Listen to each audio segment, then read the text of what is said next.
జై దుర్గా భవానీ జ్యోతిష్యాలయం.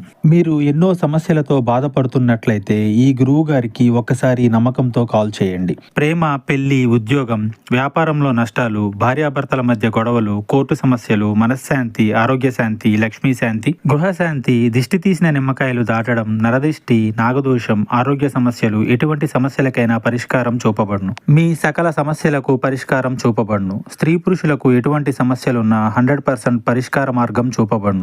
ఈ గురువు గారు చెప్పింది చెప్పినట్లుగా జరిగింది. Phone number 88583636.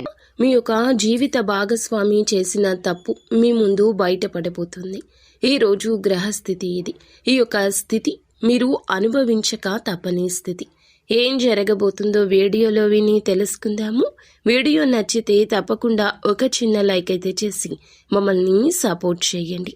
ఇక ఆలస్యం చేయకుండా వీడియోలోకి వచ్చేద్దాము.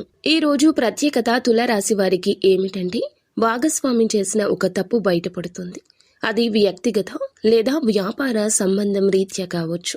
గ్రహస్థితులు గమనిస్తే శుక్రుడు తులారాశి వారి యొక్క అధిపతి. 12వ స్థానంలో ఈ రోజు సంచారం. దీంతో రహస్యం బయటపడే అవకాశం ఉంది. మంగళుడు 7వ స్థానంలో ఉండడం వల్ల భాగస్వామితో విభేదాలు రావచ్చు. రాహువు 6వ స్థానంలో ఉండి దాచిన విషయాలు వెలుగులోకి తెస్తాడు. చంద్రుడు 8వ స్థానంలో ఉండడం వల్ల భావోద్వేగాల్లో మునిగిపోతారు. ఈ గ్రహస్థితుల కలయికే భాగస్వామి చేసిన తప్పును బయట పెట్టేస్తుంది. అయితే ఈ వింత విచిత్ర పరిస్థితి మిమ్మల్ని విభిన్నంగా మారుస్తుంది. విశ్వాసఘాతం జరగచ్చు. మీ దగ్గర ఏదైనా విషయాన్ని దాచిపెట్టి ఉండొచ్చు. డబ్బు విషయంలో దాచిపెట్టడం కావచ్చు.